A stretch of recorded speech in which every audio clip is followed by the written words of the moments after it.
America, Iran और Israel के बीच चल रहा युद्ध अब 20 दिन को पार कर चुका है, लेकिन युद्ध रुकने के बजाय और भी ज्यादा भीषण होता जा रहा है। क्योंकि एक ओर जहां ईरान ने कतर की गैस रिफाइनरी पर हमला बोल दिया है, वहीं दूसरी ओर आज सुबह इजराइल ने इसके जवाब में ईरान की परमाणु साइट को ही मिसाइल हमलों से उड़ा दिया है। लेकिन इसी बीच जो सबसे ज्यादा चौंकाने वाली बात दिखी वह यह है कि भारत के द्वारा एयरलाइन फ्लाइट के जरिए माल लोड करके सीधे ईरान पहुंच रहा है। उसके बाद ट्रकों पर लोड करके वही माल ईरान के अलग अलग इलाकों में भेजा जा रहा है। और पूरी दुनिया इस बात से हैरान है कि आखिरकार जब तीसरे विश्व युद्ध होने का डर पूरी दुनिया में फैल चुका है, तो भारत ट्रकों पर लोड करके कौन सा सामान ईरान भेज रहा है। बहुत बड़ी डेवलपमेंट निकल कर आ रही है, तो इस वीडियो में समझते हैं। लेकिन जब दुनिया युद्ध में इन्वॉल्व हो रही है, तो वहीं भारत सबसे अलग चालें चल रहा है। उसके लिए आगे बढ़ने से पहले वीडियो को लाइक करके चैनल को सब्सक्राइब जरूर कर लीजिए। देखिए, भारत ने पिछले 48 घंटे में कुछ ऐसा किया कि ईरान खुशी से झूम उठा है। लेकिन उससे पहले यह समझिए कि ठीक उसी समय पिछले 48 घंटों में हालात अचानक बेहद खतरनाक मोड़ पर पहुंच गए हैं। 18-19 मार्च के बीच इजराइल ने ईरान के सबसे बड़े गैस फील्ड साउथ पार्स पर सीधा हमला किया, जिससे उसकी लगभग 12% गैस सप्लाई प्रभावित हुई। इसके जवाब में ईरान ने भी पीछे हटने के बजाय सीधा पलटवार किया, जहां कतर के रास लफान गैस प्लांट, सऊदी और कुवैत के आयल इंफ्रास्ट्रक्चर पर हमले हुए और इजराइल के हाइफा रिफाइनरी तक मिसाइल पहुंच गई।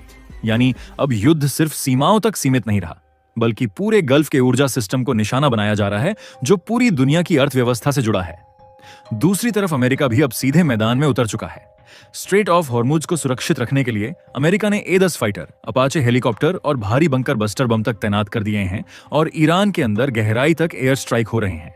रिपोर्ट्स के मुताबिक हजारों टारगेट पहले ही हिट किए जा चुके हैं और अब जमीनी कार्रवाई यानी ग्राउंड ऑपरेशन की भी चर्चा शुरू हो चुकी है। उधर इजराइल ने 24 घंटे में 200 से ज्यादा टारगेट पर हमला किया है। यानी अब यह सिर्फ सर्जिकल स्ट्राइक नहीं, बल्कि full scale multi front war बन चुका है, जिसमें ईरान, इजराइल, अमेरिका और खाड़ी देश तक शामिल होते दिख रहे हैं। अब सबसे दिलचस्प और डराने वाली बात, दुनिया में तीसरे विश्व युद्ध की आहट है, क्योंकि पहली बार एक साथ न्यूक्लियर क्षमता वाले देश अमेरिका, इजराइल वर्सेस ईरान सीधे भिड़े हैं और तेल गैस सप्लाई जो स्ट्रेट ऑफ हॉर्मुज पर डिपेंडेंट थी, वह खतरे में है। अगर यह रास्ता बंद रहा तो सिर्फ मध्य पूर्व नहीं, बल्कि यूरोप, एशिया, यहां तक कि भारत भी सीधे प्रभावित होगा। ऊपर से लेबनान, इराक और खाड़ी देशों में भी हमले फैल रहे हैं। यानी युद्ध का दायरा तेजी से बढ़ रहा है। इसलिए एक्सपर्ट्स कह रहे हैं कि यह अब रीजनल वॉर से निकलकर ग्लोबल टकराव की ओर बढ़ रहा है और यही वजह है कि लोग इसे तीसरे विश्व युद्ध की शुरुआत की आहट मानने लगे हैं। लेकिन इसी बीच भारत ने कुछ ऐसा किया जिसने दुनिया भर के कई देशों को एक पल में चौंका कर रख दिया। दरअसल दुनिया के सभी देश जानते हैं कि अगर तीसरा विश्व युद्ध हुआ तो उसमें हर किसी का नुकसान है। ऐसा कोई देश नहीं बचेगा जिसका इस युद्ध से फायदा होगा। हाँ, अमेरिका इस युद्ध से ज्यादा फायदा उठा सकता है, क्योंकि वह कई देशों को आपस में लड़ाकर उन्हें हथियार सप्लाई करने का काम करता है। और फिलहाल में जब युद्ध बढ़ रहा है, तो कई बड़े डिफेंस मैन्युफैक्चरिंग कंट्रीज पीठ पीछे हथियारों की सप्लाई करके एक दूसरे की मदद कर रहे हैं। लेकिन भारत ने मदद करने का जो तरीका अपनाया, वह वाकई में सोचने लायक है। भारत ने नई दिल्ली में प्रॉपरली प्लानिंग बनाया और मेडिकल कंपनियों के साथ मिलकर एक बड़ी मात्रा में मेडिकल एड शिपमेंट तैयार की। क्योंकि प्लानिंग के साथ एक ऐसा ऑपरेशन तैयार किया जो सिर्फ मदद नहीं, बल्कि कूटनीतिक ताकत का भी संकेत था। विदेश मंत्रालय, स्वास्थ्य मंत्रालय और भारत की बड़ी फार्मा कंपनियां जैसे सन फार्मा, सिप्ला और डॉक्टर रेड्डीज लैबोरेटरीज, सबको एक साथ जोड़ा गया। कुछ ही दिनों में हजारों टन दवाइयां, एंटीबायोटिक्स, आईसीयू किट्स और लाइफ सेविंग इंजेक्शन तैयार कर लिए गए।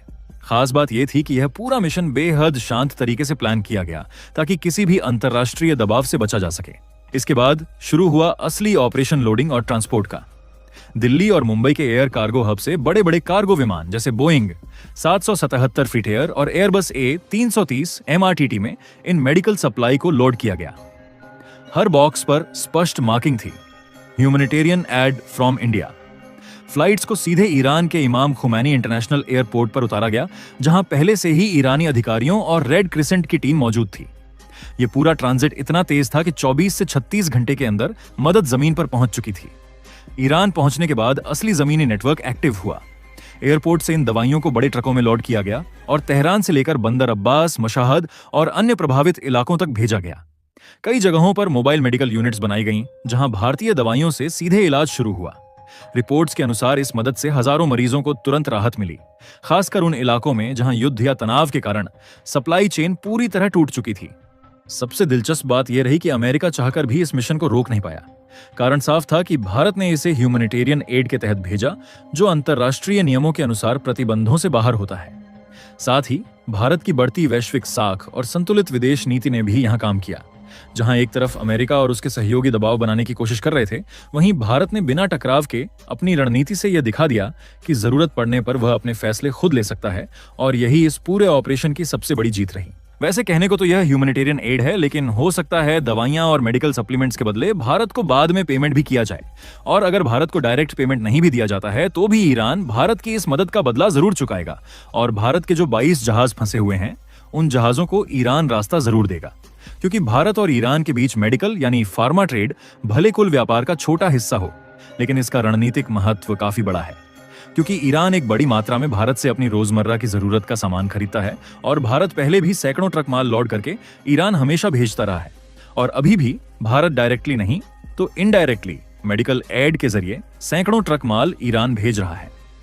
आपको जानकारी के लिए बता दें कि 2024 में भारत ने ईरान को करीब $24.9 मिलियन यानी 200 करोड़ रुपए के फार्मास्यूटिकल्स एक्सपोर्ट किए, जबकि 2022 में यह आंकड़ा लगभग $37 मिलियन तक गया था।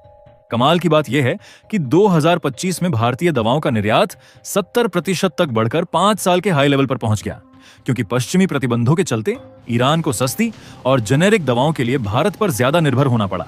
2023 में यह निर्यात कुछ रिपोर्ट्स के अनुसार $185 मिलियन तक भी पहुंचा, जो दिखाता है कि भारत ईरान के हेल्थ सेक्टर का एक अहम सप्लायर बन चुका है। वहीं दूसरी तरफ ईरान से भारत का मेडिकल इंपोर्ट बेहद कम, सिर्फ $29,000 के आसपास रहा, यानी इस सेक्टर में भारत का साफ दबदबा है। सबसे दिलचस्प बात यह है कि 2018 में जब भारत ईरान के कुल व्यापार में गिरावट आई तो $17 बिलियन से घटकर $2 बिलियन से नीचे आ गया। लेकिन इसके बावजूद मेडिकल ट्रेड लगातार ह्यूमैनिटेरियन ब्रिज की तरह मजबूत बना हुआ है, और संकट के समय यही सेक्टर दोनों देशों को जोड़कर रखता है। और यही सेक्टर फिर से ईरान और भारत के बीच मजबूती खड़ी कर रहा है, जहां अमेरिका के पास भारत का मुंह ताकने के अलावा कोई दूसरा ऑप्शन नहीं बचा है। बाकी आप लोग अपनी राय नीचे कमेंट में बताइए कि भारत ने ईरान को मेडिकल सप्लीमेंट्स भेजकर सही किया या नहीं। और इस वीडियो को लाइक करके अपने मित्रों तक शेयर जरूर करें, ताकि उन्हें भी जानकारी मिल सके। इसी तरह और भी नॉलेजेबल वीडियो देखने के लिए चैनल को सब्सक्राइब करके बेल आइकन को ऑल पर जरूर सेलेक्ट करें। जय श्री राम।